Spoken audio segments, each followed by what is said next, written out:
एला,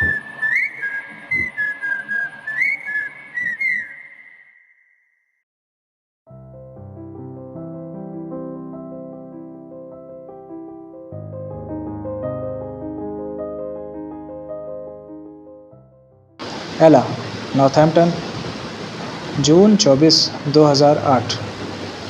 बेबी, शहर में एक नया थाई रेस्टोरेंट खुला है, डेविड ने कहा। लोग कहते हैं कि वहाँ का खाना बहुत अच्छा है। क्यों ना आज रात चलें, सिर्फ हम दोनों। उस मंगलवार को एला का बिल्कुल मन नहीं था कि वह अपने पति के साथ बाहर डिनर पर जाए, लेकिन डेविड इतना ज़िद कर रहा था कि वह मना नहीं कर सकी। सिल्वर मून एक छोटा सा रेस्टोरेंट था। स्टाइलिश लैंप, लेदर की सीटें, काले नैपकिन और हर दीवार पर नीचे की तरफ लगे इतने शीशे कि ग्राहकों को लगता था जैसे वे अपने ही प्रतिबिंब के साथ खाना खा रहे हों। एला को बहुत जल्दी वहाँ अजीब सा महसूस होने लगा, लेकिन यह एहसास रेस्टोरेंट की वजह से नहीं था, यह उसके पति की वजह से था। उसने डेविड की आंखों में एक अजीब चमक देखी थी। कुछ ठीक नहीं था। वह चिंतित लग रहा था, परेशान भी, और सबसे अजीब बात यह थी कि वह कुछ बार अटक अटक कर बोल रहा था। एला जानती थी कि उसके बचपन की बोलने की समस्या तभी सामने आती है जब वह बहुत अधिक तनाव में होता है। एक युवा वेट्रेस उनके ऑर्डर लेने आई। डेविड ने चिली बेसिल स्कैल्पस मंगाए और एला ने नारियल सॉस में सब्जियां और टोफू चुना। अपने 40वें जन्मदिन के उस फैसले के अनुसार जिसमें उसने मांस छोड़ दिया था, उन्होंने वाइन भी ऑर्डर की। कुछ मिनट तक वे सजावट की तारीफ़ करते रहे, काले और सफ़ेद नैपकिन के फ़र्क पर बात करते रहे। फिर सन्नाटा छा गया। 20 साल की शादी, एक ही बिस्तर, एक ही शॉवर, 3 बच्चों की परवरिश, और अंत में बस सन्नाटा। कम से कम एला को ऐसा ही लग रहा था। मैंने देखा है कि तुम रूमी पढ़ रही हो, डेविड ने कहा।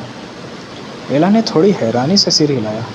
उसे समझ नहीं आया कि उसे ज़्यादा आश्चर्य किस बात का हो रहा था, यह कि डेविड को रूमी के बारे में पता था, या ये कि उसे उसकी पढ़ाई में दिलचस्पी थी।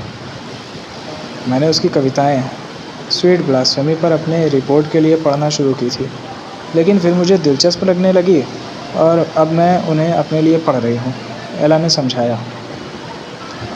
डेविड कुछ पल टेबल क्लॉथ पर पड़े वाइन के दाग को देखता रहा, फिर गहरी सांस ली। एला, मुझे पता है क्या चल रहा है, उसने कहा। मुझे सब पता है। तुम किस बारे में बात कर रहे हो, एला ने पूछा, हालांकि वह जवाब सुनने के लिए पूरी तरह तैयार नहीं थी। तुम्हारे अफेयर के बारे में, डेविड हकलाया। मुझे पता है। एला अपने पति को हैरानी से देखने लगी। मोमबत्ती की रोशनी में उसका चेहरा पूरी तरह टूट चुका था, निराशा से भरा हुआ। मेरा अफेयर, एला ने तेज़ और ऊंची आवाज़ में कहा। पास की टेबल के लोग उनकी तरफ देखने लगे। वह धीमे स्वर में बोली, कौन सा अफेयर? मैं मूर्ख नहीं हूँ, डेविड ने कहा। मैंने तुम्हारा ईमेल चेक किया और उस आदमी के साथ तुम्हारे मैसेज पढ़े। तुमने क्या किया? एला चौंक गई। डेविड ने उसकी बात अनसुनी कर दी। उसका चेहरा भारी भावनाओं से विकृत हो गया। मैं तुम्हें दोष नहीं देता एला, मैं इसका हकदार हूँ। मैंने तुम्हें अनदेखा किया, इसलिए तुमने कहीं और सहारा ढूंढा। एला ने अपना सिर झुका लिया। उसके सामने रखे गिलास में वाइन का रंग गहरा, चमकदार, रूबी जैसा था। एक पल को उसे लगा जैसे उसमें रोशनी की छोटी छोटी किरणें चमक रही हों, जैसे कोई रास्ता दिखा रहा हो। डेविड रुका, जैसे तय कर रहा हो कि आगे क्या कहना है। मैं तुम्हें माफ़ करने और सब कुछ पीछे छोड़ने के लिए तैयार हूँ, उसने आखिर कहा।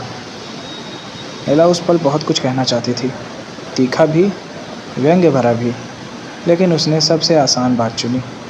चमकती आंखों से उसने पूछा, और तुम्हारे अफेयर्स का क्या तुम उन्हें भी पीछे छोड़ दोगे? वेट्रेस तभी उनका खाना लेकर आ गई। प्लेट रखकर और वाइन भरकर वह चली गई। डेविड ने एला की तरफ देखा। तो क्या यही वजह थी, बदला लेने के लिए? नहीं, एला ने सिर हिलाया। ये बदले की बात नहीं है, कभी थी भी नहीं। तो फिर किस बात की है? एला ने अपने हाथ जोड़ दिए। उसे लगा जैसे पूरा रेस्टोरेंट, लोग, वेटर, रसोइये, यहाँ तक कि मछलियाँ भी उसकी बात सुनने के लिए रुक गए हों। यह प्रेम के बारे में है, उसने अंत में कहा। मैं अजीज़ से प्यार करती हूँ। एला को उम्मीद थी कि डेविड हंस पड़ेगा, लेकिन जब उसने उसकी आंखों में देखा तो वहाँ केवल डर था, जो जल्दी ही समस्या को कम नुकसान के साथ हल करने की कोशिश में बदल गया। अचानक एला को एक बात साफ समझ आ गई। प्रेम उसके लिए एक भारी और असामान्य शब्द था, खासकर तब जब उसने पहले प्रेम के बारे में इतने नकारात्मक विचार रखे थे। हमारे 3 बच्चे हैं, डेविड ने कहा। हाँ, और मैं उनसे बहुत प्यार करती हूँ, एला ने धीरे से कहा। लेकिन मैं अजीज़ से भी प्यार करती हूँ। उस शब्द का इस्तेमाल मत करो, डेविड ने टोक दिया। उसने वाइन का एक बड़ा घूंट लिया। मैंने गलतियाँ की हैं, लेकिन मैंने तुमसे कभी प्यार करना नहीं छोड़ा एला, और मैंने कभी किसी और से प्यार नहीं किया। हम अपनी गलतियों से सीख सकते हैं। मैं वादा करता हूँ कि ऐसा फिर नहीं होगा। तुम्हें अब बाहर जाकर प्यार ढूंढने की ज़रूरत नहीं है। मैंने प्यार नहीं ढूंढा, एला ने धीरे से कहा, जैसे खुद से बात कर रही हो। रूमी कहते हैं कि प्यार हमें बाहर नहीं ढूंढना चाहिए, हमें बस अपने अंदर की बाधाएं हटानी होती हैं। हे भगवान, तुम्हें क्या हो गया है? ये तुम नहीं हो। तुम फिर से वही पुरानी एला बन जाओ, डेविड ने झुंझुलाकर कहा। एला कुछ पल अपने नाखूनों को देखती रही। उसे याद आया कि उसने कभी अपनी बेटी से भी लगभग यही शब्द कहे थे। उसे लगा जैसे एक पूरा चक्र हो गया हो। उसने धीरे से नैपकिन रख दिया। क्या हम अब जा सकते हैं? उसने कहा। मुझे भूख नहीं है। उस रात वे अलग अलग बिस्तरों में सोए, और अगली सुबह एला ने सबसे पहले अजीज़ को एक पत्र लिखा। द ज़ीलॉट, कट्टरपंथी, कोन्या, फरवरी 1246। सावधान हो जाओ शेख यासीन। शेख यासीन, क्या तुमने ये स्कैंडल सुना? मेरे एक छात्र के पिता अब्दुल्ला ने सड़क पर मुझे देखते ही कहा, कल रूमी को यहूदियों के इलाके की एक शराब खाने में देखा गया। हाँ, मैंने सुना है, मैंने कहा, लेकिन मुझे आश्चर्य नहीं हुआ। उस आदमी की एक ईसाई पत्नी है और उसका सबसे करीबी दोस्त एक विधर्मी है। फिर तुम क्या उम्मीद करते हो? अब्दुल्ला गंभीर होकर सिर हिलाया। लगता है तुम सही हो। हमें ये पहले ही समझ लेना चाहिए था। हमारी बात सुनकर कुछ लोग हमारे आसपास इकट्ठा हो गए। किसी ने सुझाव दिया कि अब रूमी को बड़ी मस्जिद में उपदेश देने की अनुमति नहीं मिलनी चाहिए, जब तक वह सार्वजनिक रूप से माफ़ी ना मांगे। मैं सहमत हुआ। मेरी मदरसे की कक्षा देर से होने के कारण मैं वहाँ से निकल गया और जल्दी चला गया। मुझे हमेशा से शक था कि रूमी के अंदर कोई अंधेरा पक्ष है जो कभी भी बाहर आ सकता है, लेकिन मैंने कभी नहीं सोचा था कि वह शराब तक पीने लगेगा। यह बिल्कुल घिनौना था। लोग कहते हैं कि शम्स ही रूमी के पतन का कारण है, और अगर वह ना होता तो रूमी सामान्य हो जाता, लेकिन मैं इससे सहमत नहीं हूँ। मैं यह नहीं कहता कि शम्स अच्छा आदमी है, वह नहीं है, या उसका रूमी पर बुरा प्रभाव नहीं है। लेकिन सवाल ये है कि वह दूसरों को, जैसे मुझे, क्यों नहीं बिगाड़ पाता। असल में वे दोनों जितने लोग मानते हैं उससे कहीं अधिक एक जैसे हैं। कुछ लोग शम्स का यह कथन दोहराते हैं, एक विद्वान कलम के निशानों पर जीता है, एक सूफ़ी कदमों के निशानों पर प्रेम करता है और जीता है। इसका मतलब क्या है? लगता है शम्स कहना चाहता है कि विद्वान केवल बोलते हैं और सूफ़ी वास्तव में जीते हैं। लेकिन रूमी भी तो विद्वान है ना? या अब वह खुद को हम में से नहीं मानता? अगर शम्स मेरी कक्षा में आ जाए तो मैं उसे मक्खी की तरह भगा दूंगा और उसे बकवास करने का मौका भी नहीं दूंगा। फिर रूमी ऐसा क्यों नहीं कर सकता? उसमें ज़रूर कुछ गड़बड़ है। सबसे पहले तो उसकी पत्नी ईसाई है। मुझे फ़र्क नहीं पड़ता कि उसने इस्लाम कबूल कर लिया। उसका असर उसके खून में है और उसके बच्चों पर भी। दुर्भाग्य से लोग ईसाई धर्म के खतरे को गंभीरता से नहीं लेते। और सोचते हैं कि हम साथ रह सकते हैं। जो लोग ऐसा सोचते हैं, मैं हमेशा कहता हूँ, क्या तेल और पानी कभी मिल सकते हैं? मुसलमानों और ईसाइयों का रिश्ता भी ऐसा ही है। ईसाई पत्नी होने और अल्पसंख्यकों के प्रति अत्यधिक नरमी रखने के कारण रूमी मेरी नज़र से पहले से ही संदिग्ध था। लेकिन जब से शम्स उसके घर में रहने लगा, वह पूरी तरह सही रास्ते से भटक गया। मैं अपने छात्रों से रोज़ कहता हूँ कि शैतान से सावधान रहना चाहिए, और शम्स तो शैतान का ही रूप है। मुझे यकीन है कि रूमी को शराब खाने भेजने का विचार उसी का था। भगवान ही जाने उसने उसे कैसे मनाया। क्या धार्मिक लोगों को पाप की और बहकाना ही शैतान का सबसे बड़ा काम नहीं है? मैंने शुरू से ही शम्स के बुरे पक्षों को पहचान लिया था। उसने कैसे हिम्मत की कि पैगंबर मोहम्मद सल्लल्लाहु अलैहि वसल्लम की तुलना उस गैर धार्मिक सूफ़ी बायज़ीद बस्तामी से करे। क्या बस्तामी ने यह नहीं कहा था, मुझे देखो, मेरी महानता कितनी बड़ी है? क्या उसने ये नहीं कहा था, मैंने काबा को अपने चारों ओर चलते देखा?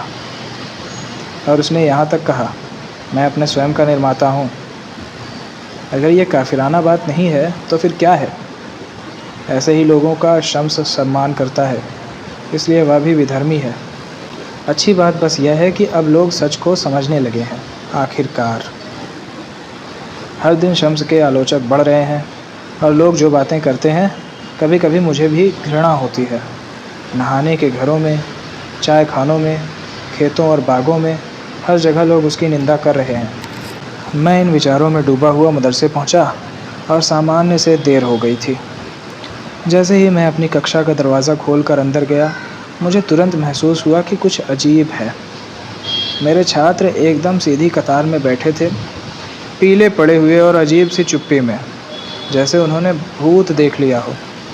और फिर मुझे समझ आया क्यों।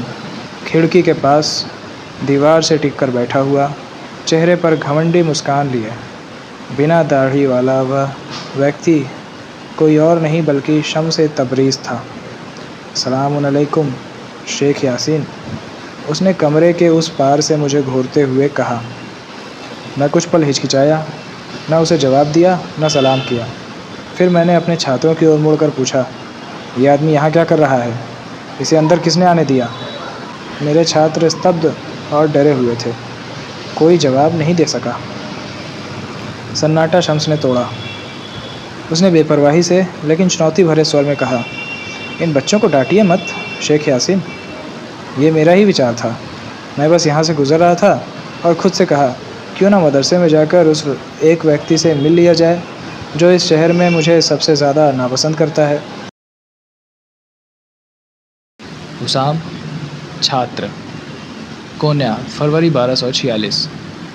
हम सब कक्षा के फर्श पर बैठे थे। जब दरवाज़ा खुला और शम्स तबरीज़ अंदर आए, सभी चौंक गए। उनके बारे में हमारे शिक्षक से मैंने बहुत सी अजीब और बुरी बातें सुनी थी, इसलिए मैं भी उन्हें सामने देखकर असहज हो गया। लेकिन वे शांत और मित्रतापूर्ण लग रहे थे।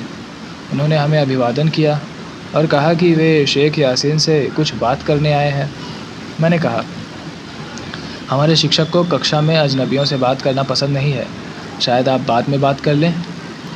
शम्स ने मुस्कुराते हुए कहा, धन्यवाद, लेकिन कभी कभी असहज मुलाकातें न केवल ज़रूरी होती हैं बल्कि अनिवार्य भी होती हैं। चिंता मत करो, ज़्यादा समय नहीं लगेगा। मेरे पास बैठे इरशाद ने दांत भींचकर फुसफुसाया, देखो इसकी हिम्मत, ये तो शैतान का रूप है। मैंने भी सिर हिलाया, लेकिन मुझे नहीं लग रहा था कि शम्स शैतान जैसे हैं। उनके सामने होकर भी मुझे उनकी साफ़गोई और साहस अच्छा लगा। कुछ मिनट बाद शेख यासीन कक्षा में आए। उनका माथा चिंतन से सिकुड़ा हुआ था। अंदर आते ही वे रुके और अनचाहे अतिथि को देखकर चौंक गए। यह आदमी यहाँ क्या कर रहा है? इसे अंदर किसने आने दिया?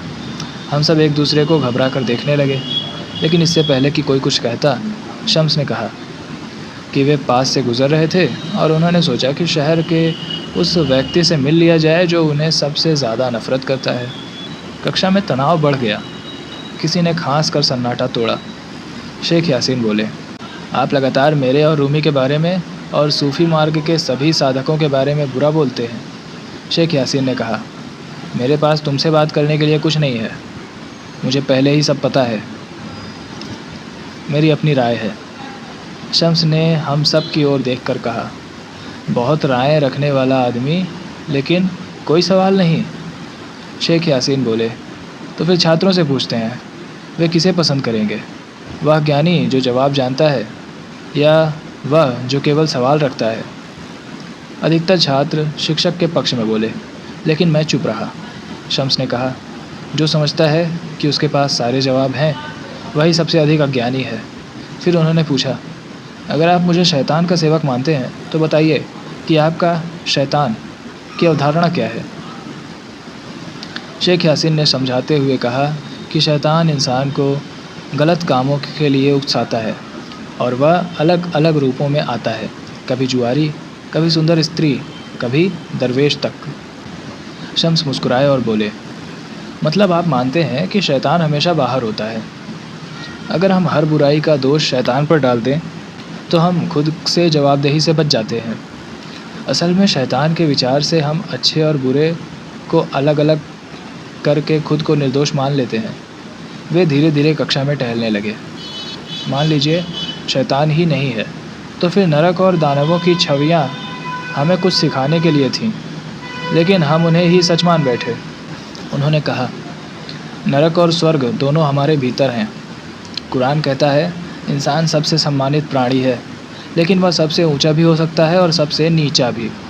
हमें दूसरों को नहीं, खुद को देखना चाहिए। शेख यासीन ने कहा, विद्वान को समाज पर नज़र रखनी होती है। शम्स ने मुस्कुराकर एक कहानी सुनानी शुरू की। 4 व्यापारी मस्जिद में नमाज़ पढ़ रहे थे। पहला व्यापारी नमाज़ रोक कर पूछता है कि क्या नमाज का समय ख़त्म हो गया है? दूसरा उसे डांटता है कि उसने नमाज़ तोड़ दी। तीसरा कहता है कि दोनों गलत हैं। चौथा हंसकर कहता है, बाकी तीनों गलत हैं, वह सही है। फिर शम्स ने पूछा, बताओ इनमें से किसकी नमाज़ गलत हुई? कक्षा में बहस हुई। मैंने कहा कि जो लोग दूसरों को जज कर रहे थे वही गलत थे। शम्स ने मेरी ओर देखा और पूछा, और तुम क्या सोचते हो? मैंने हिचकिचाते हुए कहा, गलती सिर्फ बोलने की नहीं थी, बल्कि ये कि वे खुद को भूलकर दूसरों पर ध्यान दे रहे थे। शम्स ने मुस्कुराकर कहा, इसका दिल सूफ़ी जैसा है। मुझे बहुत शर्म आई और खुशी भी। शम्स ने कहा, सूफ़ी खुद को देखता है, दूसरों को नहीं। शेख यासीन ने कहा, हम विद्वान हैं, हमें लोगों को जवाब देने होते हैं। शम्स ने कहा, धर्म के नियम ठीक हैं, लेकिन उनसे ऊपर ईश्वर है। शेख यासीन गुस्से में बोले, शरीयत जन्म से मृत्यु तक का नियम है। शम्स ने कहा, शरीयत एक नाव है, लेकिन सच्चा खोजी अंत में समुद्र में उतर जाता है। कक्षा में तनाव बढ़ गया। आखिर शम्स ने कहा, यह बहस पुरानी है, विद्वान और सूफ़ी की, दिमाग और दिल की, तुम्हें चुनना है। फिर वे बोले, अंत में हम सब अपनी सीमित समझ के अनुसार ही जानते हैं। उन्होंने अपना हाथ दिल पर रखा और हमें अलविदा कहा। वे चले गए और कमरे में गहरी खामोशी छा गई। मैं लंबे समय तक वहीं बैठा रहा। तभी इरशाद ने मुझे देखा। मुझे एहसास हुआ कि मेरा दाहिना हाथ अनजाने में मेरे दिल पर रखा हुआ था, जैसे मैंने किसी सच्चाई को स्वीकार कर लिया हो।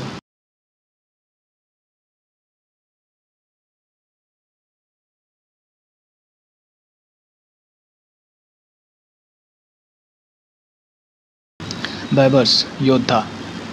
कोन्या, मई 1246। मैं घायल था, लेकिन झुका नहीं।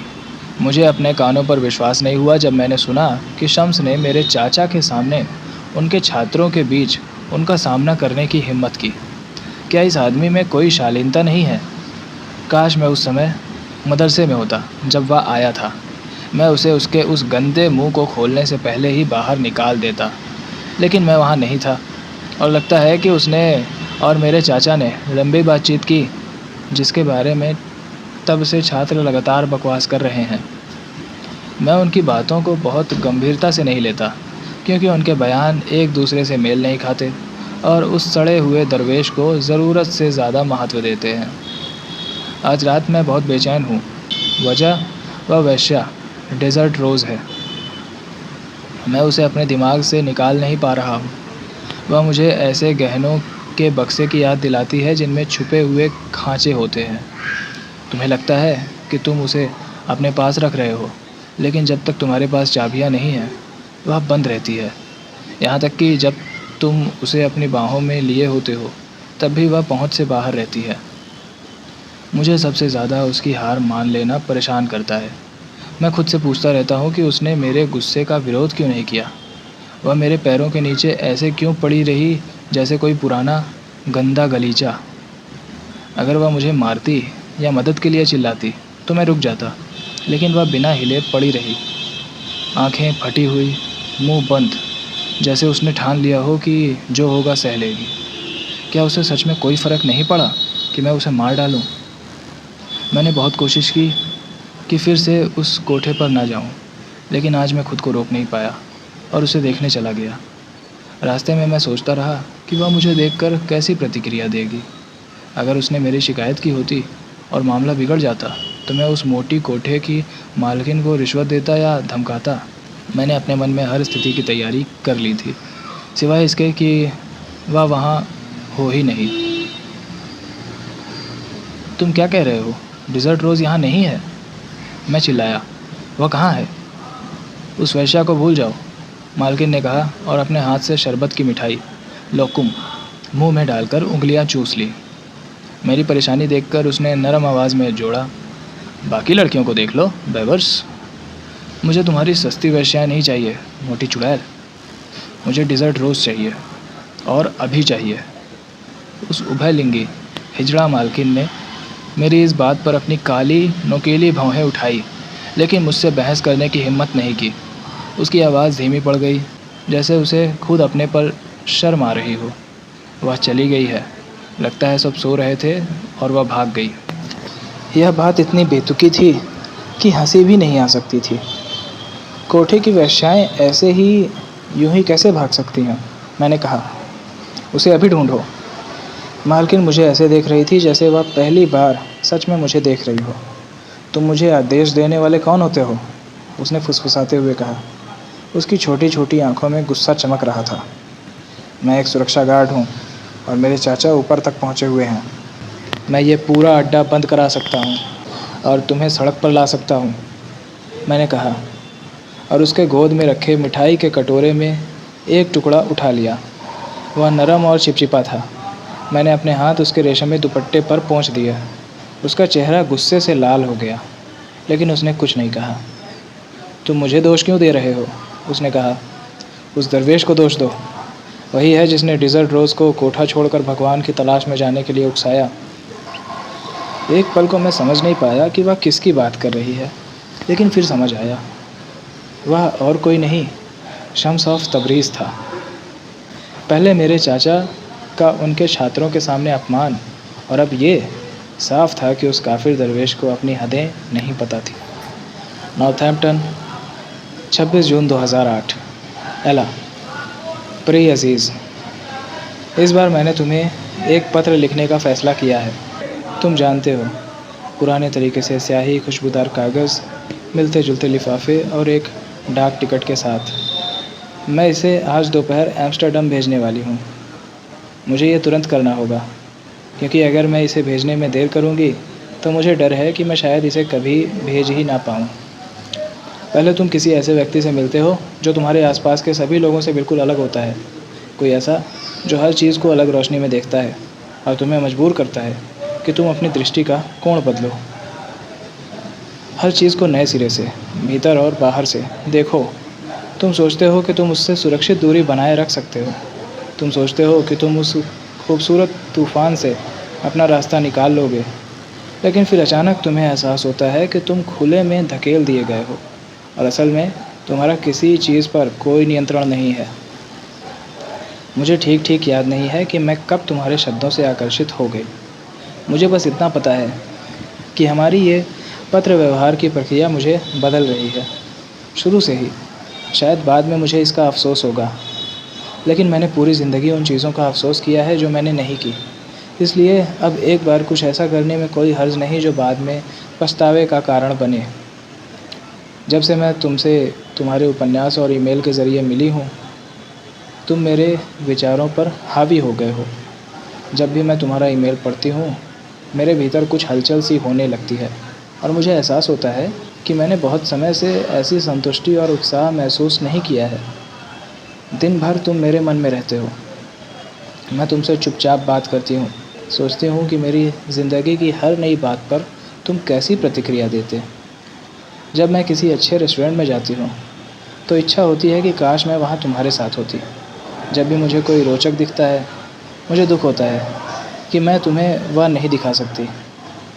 दूसरे दिन मेरी छोटी बेटी ने मुझसे पूछा कि क्या मैंने अपने बालों में कुछ किया है। मेरे बाल तो वैसे ही हैं जैसे हमेशा रहते हैं, लेकिन सच ये है कि मैं अलग दिखती हूँ, क्योंकि मैं अलग महसूस करती हूँ। फिर मैं खुद को याद दिलाती हूँ कि हम तो अभी मिले भी नहीं हैं, और यह मुझे फिर से वास्तविकता में ले आता है। और हकीकत ये है कि मुझे समझ नहीं आ रहा कि तुम्हारे साथ क्या करूँ। मैं तुम्हारा उपन्यास पढ़ चुकी हूँ और अपनी रिपोर्ट भी जमा कर दी है। हाँ, मैं उसके बारे में एक साहित्यिक रिपोर्ट लिख रही थी। कई बार मन किया कि अपनी राय तुम्हारे साथ साझा करूं, या कम से कम वह रिपोर्ट ही भेज दूं जो मैंने साहित्यिक एजेंट को दी थी, लेकिन मुझे लगा कि यह ठीक नहीं होगा। हालांकि मैं अपनी रिपोर्ट की बातें तुम्हारे साथ साझा नहीं कर सकती, लेकिन तुम्हें यह जानना चाहिए कि मुझे तुम्हारी किताब बेहद पसंद आई। उस आनंद के लिए धन्यवाद। तुम्हारे शब्द हमेशा मेरे साथ रहेंगे।